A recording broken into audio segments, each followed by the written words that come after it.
Hey guys, good morning and welcome back to my channel my লাইফস্টাইলে তোমাদেরকে স্বাগত জানিয়ে একটা নতুন ভিডিও নিয়ে চলে এসেছি।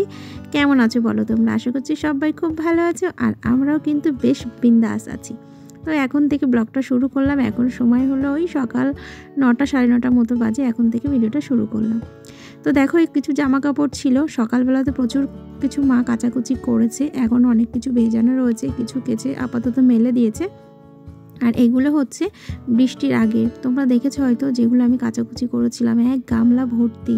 তো সেগুলো মোটামুটি সবই শুকিয়ে গেছে, হালকা হালকা না একটু ভেজা ভেজা ছিল। তো সেগুলোই আমি রোদ্রে দিয়ে দিয়েছি, মানে রোদ্রে দিয়ে দিচ্ছি। কি বলো তো, রোদ্দুরটা যদি না থাকে না, মানে রোদ্দুর না হলে জামা কাপড় কাচলে এমনিভাবে যদি শুকানো হয়, জামা কাপড় দিয়ে বিশ্রী একটা গন্ধ বেরোয়। তো ওর জন্য ভাবলাম একটু রোদ্রে দিয়ে তারপরে আমি আলমারিতে তুলে রাখবো।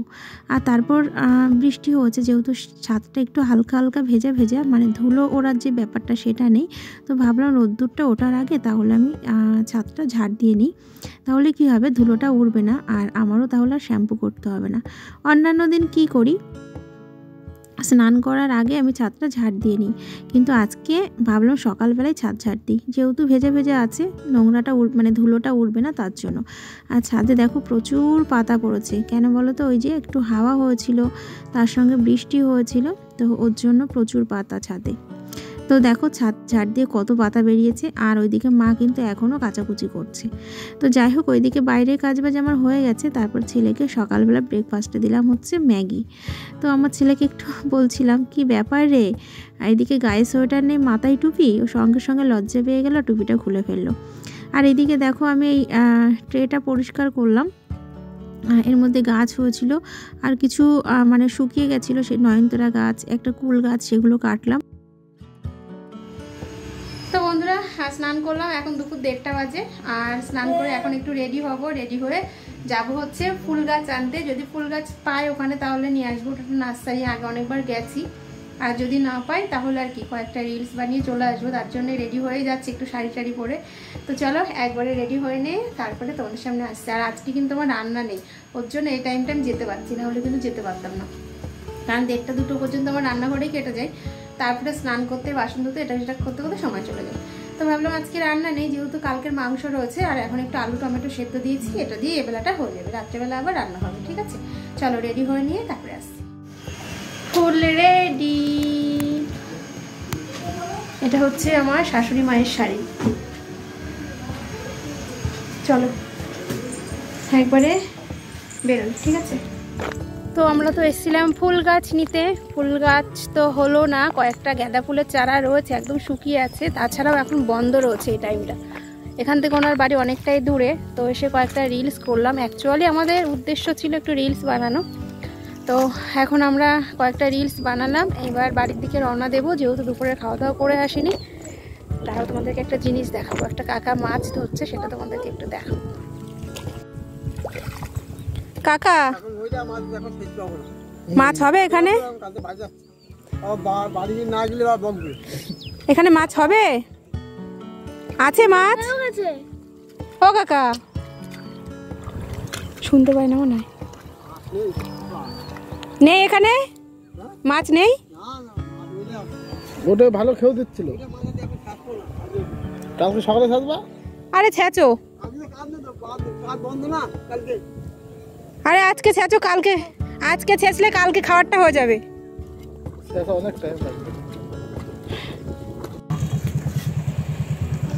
কি রে, তোরা দুজন চলে যাবে, আমাকে নিবি না?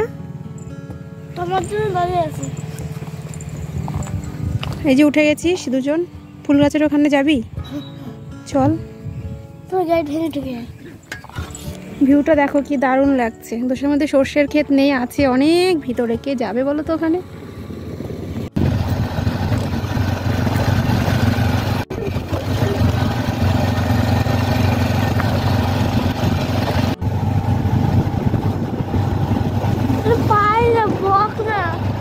বক বক, বাড়িতে এসেই সবার ফার্স্ট কি করলাম যেন, সবার ফার্স্ট আগে খেতে বসেছি। না সরি, ফার্স্ট চেঞ্জ করলাম, শাড়িটা চেঞ্জ করলাম, একটা হালকা নরম শাড়ি পরে নিলাম। আর তার সঙ্গে খেতে বসে গেছি। মাংসটা একটু গরম করলাম, গতকালকের যে মাংস সেই মাংস, আর বাসি মাংস খেতে কিন্তু দারুণ লাগে। আর তার সঙ্গে রয়েছে একটু কাঁচা লঙ্কা, কাঁচা সর্ষের তেল, আলু টমেটো সেদ্ধ। দারুণ খেয়েছি জানো তো আজকে। তারপরে একটু রেস্ট নিচ্ছিলাম, মানে রেস্ট করেছি। আর ওইদিকে ছেলের আবার বিকালবেলা ড্রয়িং ছিল, যেহেতু আজকে সানডে তার জন্য, তো ড্রয়িংয়ে বসেছিল আর আমি একটু রেস্ট করছিলাম। হ্যালো বন্ধুরা, কি করছো সবাই? এখন রাত্রি 10:30 বাজে। তো আর কিছুক্ষণ বাদেই হবে হচ্ছে আমাদের ডিনার। আর আজকে ডিনারে আছে কি জানো, বেগুন পোড়া। ঠিক আছে, যখন বেগুন পোড়াটা মাখা করব অবশ্যই কিন্তু তোমাদের সঙ্গে শেয়ার করব। আমার তো মনে হচ্ছে বেগুন পোড়া দিয়ে কখন আমি গরম গরম ভাত খাবো। তোমরা কে কে বেগুন পোড়া খেতে ভালোবাসো একটু কমেন্ট করে বলো কিন্তু, ঠিক আছে? আর আমাকে কেমন লাগছে গো শাড়ি পরে? আজকে সেই দুপুর থেকে আমি শাড়ি পরে আছি। তবে একটা জিনিস বুঝলাম, ঠান্ডার মধ্যে না, মানে এরকম শীতকালে শাড়ি পরলে কিন্তু ঠান্ডাটা কম লাগে আমার মনে হচ্ছে। ভাবছি এবার থেকে মাঝে মাঝে শাড়ি পরবো। তোমরা শাড়ি পরা ভিডিও খুব পছন্দ করো আর সবাই বলো শাড়ি পরবে শাড়ি পরবে, তবে চেষ্টা করবে এবার থেকে একটু শাড়ি পরে তোমাদের সামনে আসা, ঠিক আছে? তো যাই হোক, চলো বেগুন পোড়াটা মাখতে হবে। আর ছেলেকে বরকে সবাইকে ডাকি, দেখি কে কী দিয়ে খায় না খায়। অ্যাকচুয়ালি রাতে ওই বেগুন পোড়া সেদ্ধ ভাতই হয়েছে, আর পরে তোমাদের সাথে শেয়ার করছি, ঠিক আছে? চলো পরে আসছি। যাই হোক, অনেকটা রাত্রি হলো, চলো এবার বেগুন পোড়াটা মাখা করতে হবে। একটু কাঁচা পেঁয়াজ, একটু কাঁচা লঙ্কা, কাঁচা তেল দিয়ে মাখা করব। যদি একটু টমেটো পোড়া হতো তাহলে কিন্তু দারুণ লাগতো, তবে এখন আর সময় নেই, রাত্রির অনেকটাই হয়েছে। ওইদিকে ভাতও ঠান্ডা হয়ে আসছে, ওর জন্য ভাবলাম চলো শুধু কাঁচা পেঁয়াজ আর কাঁচা তেল, কাঁচা লঙ্কা দিয়েই বেগুন পোড়াটা মাখা করি। আর এইদিকে আমার বরের সঙ্গে একটু বগর বগর করছিলাম, আমার বর শ্যুট করে দিচ্ছে। তো এই বেগুনটা কোথাকার জানো তো? এই বেগুন হচ্ছে আমার বাপের বাড়ি থেকে এনেছিলাম। আগের দিন যখন গেছিলাম বাপের বাড়িতে, ওই যে আমার জেঠিমার জন্য, তো সেই দিন কিছু বেগুন পাঠিয়েছিল, প্রচুর সবজি পাঠিয়েছিল, বাড়িতে বানানো বড়ি পাঠিয়েছিল, তো নিয়ে এসেছি। সেটা তোমাদের সাথে শেয়ার করা হয়নি। তো দেখো আমার বেগুন পোড়া মাখানো কিন্তু প্রায় কমপ্লিট হয়ে গেছে। সেন্ট যা বেরিয়েছে না, মনে হচ্ছে কখন আমি গরম গরম ভাতের সঙ্গে খাবো। তোমরা কে খেতে ভালোবাসো আবারও বলছি, একবার কিন্তু কমেন্ট করো। এখন সময় হচ্ছে রাত্রির 12:30 বাজে, ঠিক আছে? এখন আমার ডিনার শেষ হলো। খাওয়া দাওয়ার আগে চেঞ্জ করে নিয়েছি, তো এবার হচ্ছে শোয়ার পালা। তো চলো এখনই শোবো, তারপরে ঘুমিয়ে যাব। তো দেখা হচ্ছে নেক্সট ব্লগে।